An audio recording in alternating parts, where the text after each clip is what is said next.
The movie begins with a young man named Eric, who is violently fighting with his friend. Eric brutally beats him for no apparent reason, while the others just watch, afraid that Eric might turn his anger on them. After the fight, Eric is summoned by the school principal, who can no longer tolerate his abusive behavior and decides to expel him permanently from the institution. When he gets home, Eric has lunch with his family, and upon learning what happened, his stepfather, a strict and violent man, beats him. The man locks Eric in a room and punishes him for what he did, while his biological mother sits at the piano, allowing the abuse because she believes that beatings will teach Eric a lesson. Despite her apparent indifference, Eric's mother is concerned about his future and decides to take action to help him. She introduces him to a family friend who is a lawyer. The lawyer gives Eric a card with his contact information and tells him not to hesitate to reach out if he ever needs help. Eric is confused but keeps the card just in case. After the lawyer leaves, his mother tells him she is disappointed that he was expelled from school, but also informs him that she has enrolled him in a new school, Stransper, a boarding school for boys only. She hopes Eric doesn't waste this opportunity, as it's his last chance to turn his life around. Eric promises his mother that he will behave and do his best to graduate. Upon arriving at Stransper, Eric finds a very different environment from what he's used to. He wears a uniform and has short hair, in line with the school's rules. His roommate is Pierre, an intelligent and friendly student who quickly becomes his friend. Pierre explains how things work at the school and warns him about the hierarchies and the bullying that occur among the students. During dinner, Eric meets Johan, another student who explains that at Stransberth, each student is treated according to their social status. Soon after, the boy sitting next to him is called over by Otto and Gustav, two students from wealthy noble families who hold considerable power at the school. Backed by their high social status and membership in the student council, Otto and Gustav humiliate and punish other students for fun, knowing they will never be expelled. After dinner, Pierre invites Eric to smoke, but Eric refuses, remembering the promise he made to his mother not to break the rules. Johan warns them that they'll be severely punished if caught smoking, but Pierre assures them they won't be caught. Eric eventually gives in and joins them for a cigarette.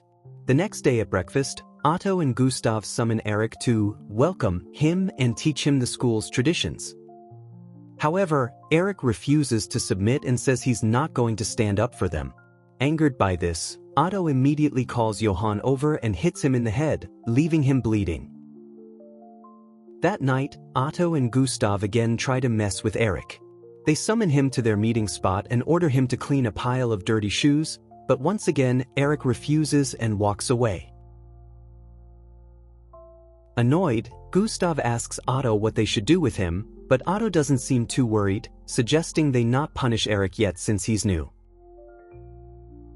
Later, Eric tells Pierre everything, who becomes worried.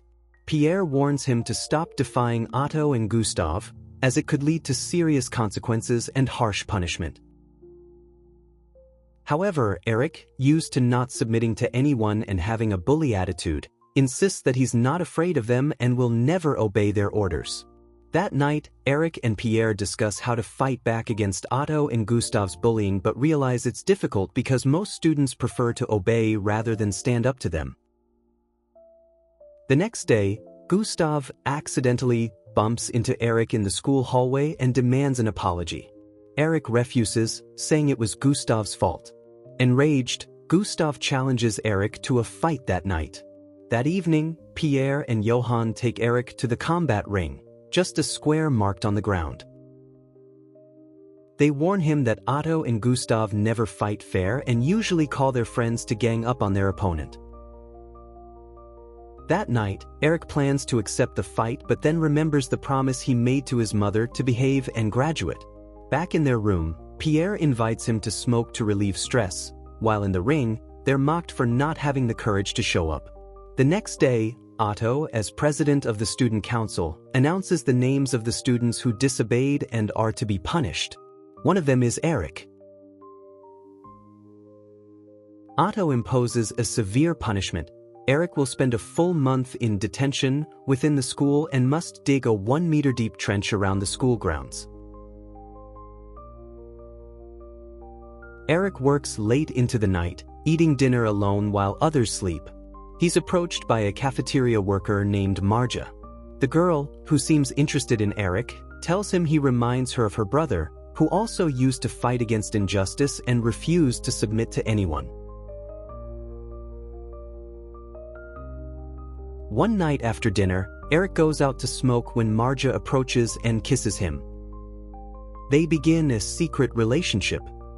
Despite strict school rules prohibiting any kind of relationship between students and staff, they decide to ignore the rules and continue their romance.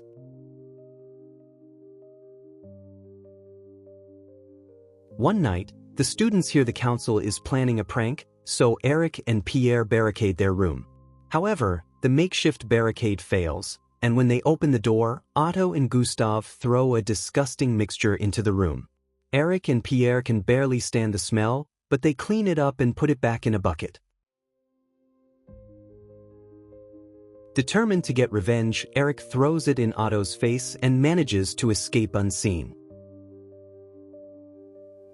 During breakfast, Eric mocks Otto by loudly saying he smells something foul and dramatically sniffing around until he stops right in front of him. Otto, humiliated, repeatedly punches Eric in the face.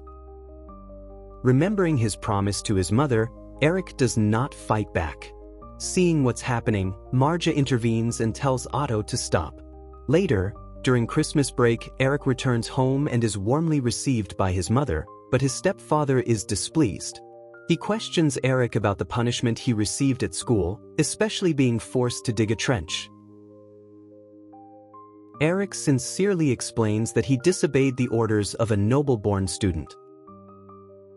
His stepfather gets angry, saying Eric should have obeyed instead of confronting him, and as punishment, beats Eric again while his mother, though aware of his suffering, once more does nothing.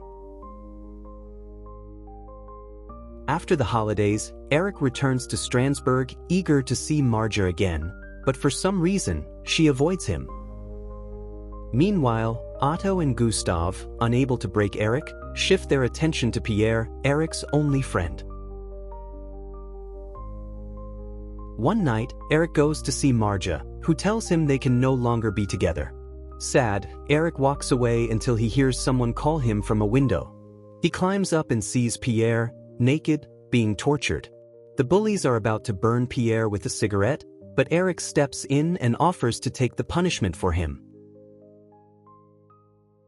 Despite the pain, Eric stays silent. Afterward, they tell Pierre to show up for a fight at the ring the next night, threatening him with worse if he doesn't. With no other choice, Pierre accepts. That night, he attacks first. Otto quickly retaliates and knocks him nearly unconscious. Even so, Pierre refuses to beg for mercy and faces defeat with bravery. Later, Eric visits Pierre and they vow to take Otto down for good. The next morning, Otto orders Eric to place 4 sticks into the ground to build a table. That night, Eric realizes the sticks were actually meant for him. The council students tie him up and dump buckets of hot and cold water on him, leaving him alone, at risk of hypothermia. Eventually, Marja finds Eric, takes him in, and cares for him. They spend the night together. The next morning, Eric returns to find a letter from Pierre. Pierre apologizes for leaving and says Eric was his only friend at the school. He encourages Eric not to give up and to keep fighting Otto and his friends' injustices. Determined to avenge Pierre and all the other students, Eric heads straight to the dining hall and challenges Gustav to a fight in the ring in 1 hour. During the fight, Eric stands alone against Gustav and one of his bigger, stronger friends. But Eric, being a skilled fighter, defeats them both with relative ease. He then threatens Otto, saying he's next. Otto is speechless, realizing Eric just defeated two of his toughest allies. Before the final showdown, Eric runs to the kitchen to find Marja. There, a worker tells him Marja is gone. She's been fired. Later, the students receive their mail, and one of Otto's friends finds a letter addressed to Eric. Curious, he opens it and realizes it's a letter from Marja. In the message, she tells Eric how much she misses him and encourages him to stay strong and keep standing up for what's right. She also explains that her dismissal was inevitable, but she doesn't regret what they had together. Reading the letter gives Eric renewed strength. He tucks it away safely and decides that, no matter the cost, he will no longer tolerate injustice. In the following days, Eric begins to inspire the other students.